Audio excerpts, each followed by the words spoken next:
আজ সকাল থেকে বিকেল 4টা অবধি বহুল প্রতীক্ষিত ঐতিহাসিক ডাকসু নির্বাচন 2025-এর ভোটানুষ্ঠান অনুষ্ঠিত হয়েছে।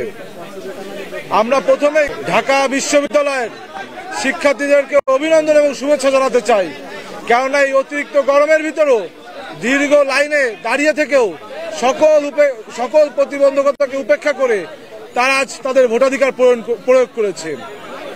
ঢাকা বিশ্ববিদ্যালয়ের শিক্ষার্থীরা তাদের ভোটাধিকার প্রয়োগের মাধ্যমে তারা জানান দিয়েছে তারা একটি গণতান্ত্রিক ঢাকা বিশ্ববিদ্যালয় চায়। গণতান্ত্রিক ঢাকা বিশ্ববিদ্যালয় বিনির্মাণের মাধ্যমে তারা একটি গণতান্ত্রিক বাংলাদেশ চায়। আমি এই জন্য শুরুতে ঢাকা বিশ্ববিদ্যালয়ের শিক্ষার্থীদেরকে শুভেচ্ছা এবং অভিনন্দন জানাচ্ছি।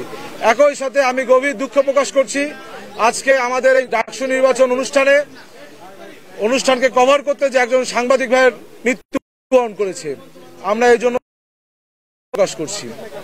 এই মুহূর্তে আজকে আমাদের ডাকসু নির্বাচন ভোটানুষ্ঠান হওয়ার পর আমাদের এখন প্রেস ব্রিফিং করার কথা ছিল না, কিন্তু আগেও বলেছি এখনো বলছি, শিক্ষার্থীদের যে আগ্রহ আপনারা ইতোমধ্যে দেখেছেন, কিন্তু এই মাজা ভাঙা প্রশাসনের মেরুদণ্ড যে সোজা করে দাঁড়াতে পারে না, যে দায়িত্ব সেটি যথাযথভাবে পালন করতে পারছে না, সেটি আজকে আবারও প্রমাণ করলেন। এখন আজকে ডাকসু নির্বাচনের সম্পূর্ণ পরিস্থিতি নিয়ে, বিভিন্ন অনিয়ম অভিযোগ নিয়ে আপনাদের মাঝে সার্বিক পরিস্থিতি সংক্ষিপ্তভাবে তুলে ধরবেন বাংলাদেশ জাতীয়তাবাদী ছাত্রদল সমর্থিত প্যানেলের ভিপি প্রার্থী আবিদুল ইসলাম খান। বিসমিল্লাহির রহমানির রহিম। প্রিয় সাংবাদিক বন্ধুগণ, আপনাদেরকে শুভেচ্ছা জানাচ্ছি। আজ সারাদিন অনেক পরিশ্রম করেছেন, আপনারাও ক্লান্ত, এবং এই কভার করতে গিয়ে আপনাদেরই একজন সহকর্মী প্রিয় সাংবাদিক ভাই আমাদের তিনি ইন্তেকাল করেছেন। গভীর শোক প্রকাশ করছি আমরা সেটার জন্য।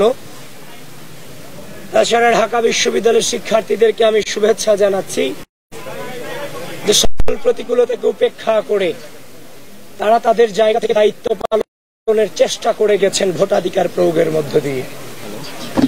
প্রিয় সাংবাদিক বন্ধুগণ, আজ সকাল থেকেই আপনারা আমাকে বিভিন্নভাবে জিজ্ঞাসা করার চেষ্টা করেছেন, ভাই কোন অভিযোগ অনুযোগ আছে কিনা, কিন্তু আমি বলেছিলাম, শুধু আজকে নয়, বিগত কয়েকদিন যাবত আমি টানা বলেছিলাম যে আমরা আর অভিযোগের রাজনীতিতে ফিরতে চাই না, আমরা পজিটিভ চিন্তা ভাবনা করতে চাই, আমরা শুধুমাত্র সামনে অগ্রসর হতে চাই। আমরা ভেবেছিলাম গণঅভ্যুত্থান পরবর্তী সময় এই ঢাকা বিশ্ববিদ্যালয়ের মাটি থেকে যেমন ভাবে ফ্যাসিস্টকে বিতাড়িত করা হয়েছে, রাজনৈতিক অপসংস্কৃতিকে বিতাড়িত করা হয়েছে, ঠিক একইভাবে এই ঢাকা বিশ্ববিদ্যালয়ের মাটি থেকে গোটা বাংলাদেশ ব্যাপী রাজনৈতিক সুন্দর সংস্কৃতিকে উপহার দিব এই ডাকসু নির্বাচনের মধ্য দিয়ে। আপনারা দেখেছেন সকাল থেকে, গতকালকে আমি আপনাদেরকে জানিয়েছি যে আমার উপর, আমার সকল কর্মকাণ্ডের উপর অনলাইনে সাইবার অ্যাটাক হচ্ছে, সংবাদ সম্মেলন করেছিলাম। ঠিক একইভাবে আজকে সকাল থেকে আবারও অপপ্রচার করা হয়েছে আমার এগেনস্টে, আমি নাকি নির্বাচনী আচরণ বিধি লঙ্ঘন করে আমি কেন্দ্রে প্রবেশ করেছি। এই ধরনের মিস ইনফরমেশন, ডিসইনফরমেশন ছড়িয়ে বিশ্ববিদ্যালয়ের দায়িত্বশীল রিটার্নিং কর্মকর্তা আপনাদেরকে পর্যন্ত বিভ্রান্ত করতে বাধ্য করেছে। আমি আপনাদেরকে সাধুবাদ জানাই, শেষ পর্যন্ত আপনারা গঠনতন্ত্র পড়ে এই অভিযোগ যে মিথ্যা সেটার স্বীকৃতি আপনারা দিয়েছেন। এজন্য আমি আপনাদেরকে ছড়িয়ে আমাদেরকে সাধারণ শিক্ষার্থীদের সামনে কলঙ্কিত করার চেষ্টা এবং অপচেষ্টা চালানো হয়েছে, সেটা বিশ্ববিদ্যালয়ের রিটার্নিং কর্মকর্তা কর্তৃক, একজন নির্বাচন কমিশন কর্তৃক। সুতরাং এটা কোনোভাবেই মেনে নেওয়া যায় না। এরা বারবার এদের ব্যর্থতার প্রমাণ দিয়ে গিয়েছে। আপনি দেখেছেন আজ আমাদের নির্বাচনী গঠনতন্ত্রে আছে, আপনারা তো 2019 সালে ডাকসু নির্বাচন নাকি কভার করেছেন। এখানে ভিপিজিএস, এজিএস নাকি তাদের প্যানেলের তাদের ভোট কেন্দ্র পরিদর্শনের সুযোগ ছিল না? অবশ্যই ছিল। তাদের কি পরিচিতি কার্ড থেকে শুরু করে তাদের আলাদা একটা পরিচিতি ছিল না? সব ছিল। কিন্তু বিশ্ববিদ্যালয় প্রশাসন এসব আয়োজনে চরম ব্যর্থতার প্রমাণ দিয়েছে, এবং আমরা প্রত্যেকটা কেন্দ্রে যখনই গিয়েছি আমাদেরকে বারবার এতিমের মতো দাঁড় করিয়ে রাখা হয়েছে। আমাদের সময় নষ্ট করানো হয়েছে। শেষ পর্যন্ত দেখতে পেলাম রোকেয়া হলের একজন মেয়ে ভোট কেন্দ্র থেকে ভোট দিয়ে বেরিয়ে এসে আমাকে অভিযোগ করছে যে ভাই, যে ব্যালট পত্র আমাদেরকে দেওয়া হয়েছে সেখানে আগে থেকে সাদিককে এবং ফরহাদের নামে ক্রস চিহ্ন দেওয়া রাখা হয়েছে। সেটা শুধুমাত্র রোকেয়া হলে ঘটে নাই, সেই ঘটনা অমর একুশে হলেও ঘটেছে। অমর একুশে হলের যে ভোট কেন্দ্র সেখানেও ঘটেছে। তখন আমি যখন দুটাই ইনভেস্টিগেশন করতে গেলাম, চিফ রিটার্নিং অফিসারের নির্দেশ ক্রমে আমি ভোট কেন্দ্রে প্রবেশ করলাম এবং তাদেরকে জিজ্ঞাসাবাদ যখন করলাম, জানার চেষ্টা করলাম, তারাও সেটা মেনে নিয়ে বললো এটা কিভাবে হয়েছে আমরা জানি না।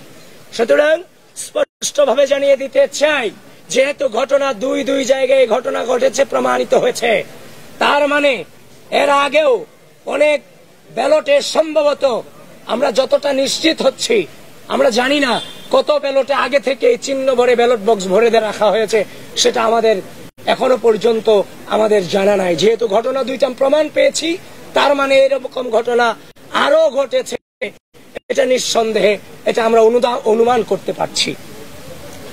তো এখন কথা হচ্ছে, একদিকে এটা করে বেড়ালেন, নির্বাচনী কারচুপি করলেন,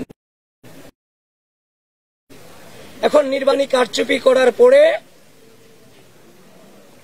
উল্টো দায় দেওয়ার চেষ্টা করলেন।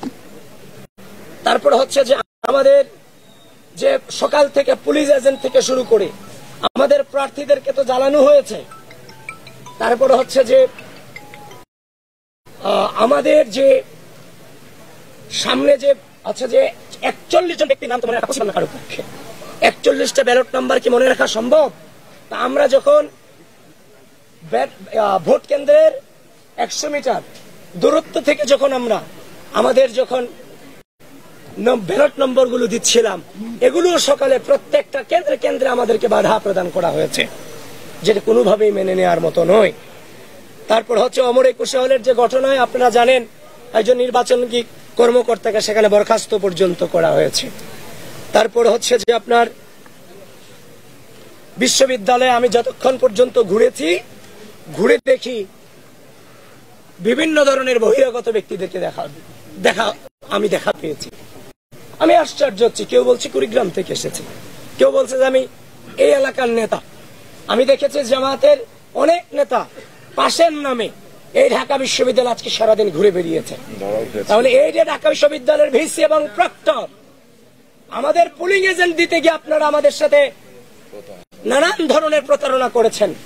সেখানে নিরাপত্তা পাস নামে ঢাকা বিশ্ববিদ্যালয়ের বাইরে থেকে জামাত শিবিরের নেতা কর্মীদেরকে আপনারা ক্যাম্পাসে ঠাঁই দিয়েছেন। এটা কোনোভাবেই বরদাস্ত করার মতো ম্যাটার নয়।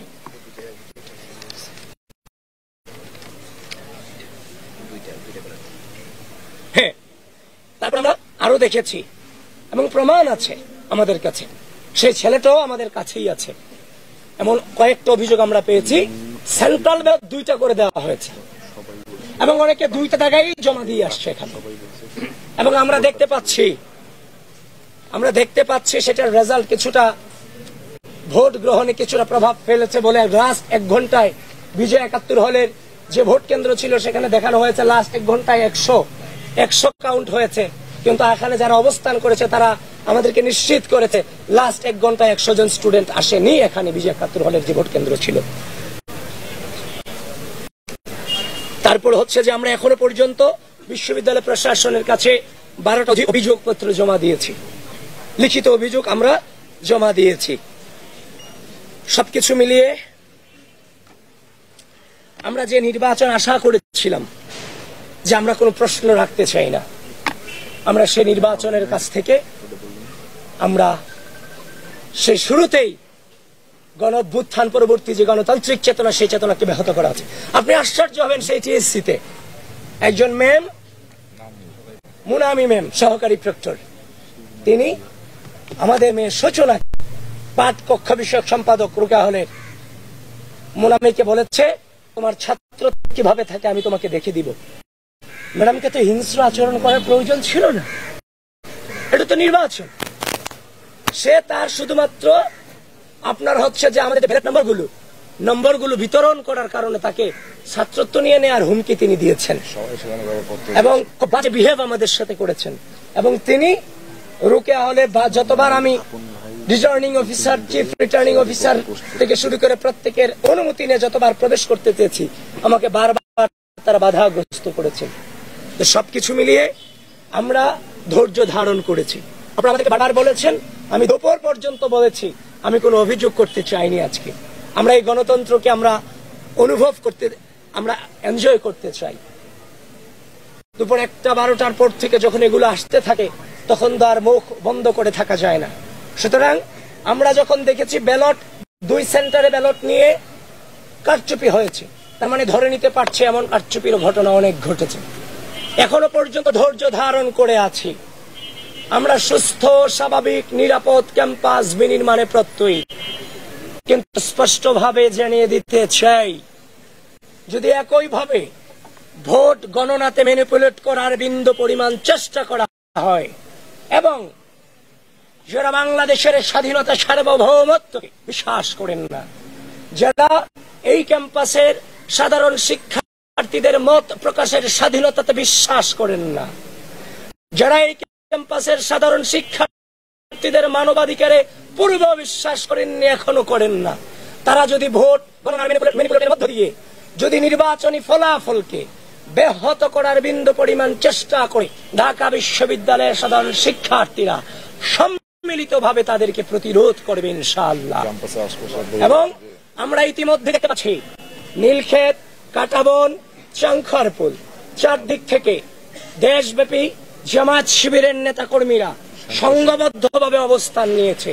ঢাকা বিশ্ববিদ্যালয় প্রশাসন এবং রাষ্ট্রীয় প্রশাসন, নির্বাচন কমিশন, আমি আপনাদের সকলের প্রতি আহ্বান জানাচ্ছি, খুব দ্রুত এই ধরনের সন্ত্রাসী অবস্থান থেকে আমাদের ক্যাম্পাসের এরিয়াকে, ক্যাম্পাসের আশপাশ এরিয়াকে আপনারা মুক্ত করুন।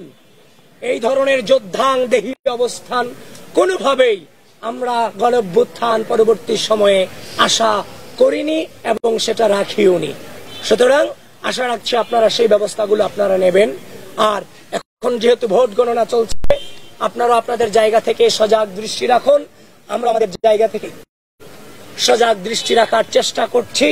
তবে বিশ্বাস করেন, এই নির্বাচন সুষ্ঠু, নিরপেক্ষ এবং গ্রহণযোগ্যভাবে যদি সত্যিকার অর্থে প্রতিফলিত হয়, তাহলে মনে রাখবেন বাংলাদেশ পন্থীদের ভূমিধস বিজয় অবশ্যম্ভাবী ইনশাআল্লাহ।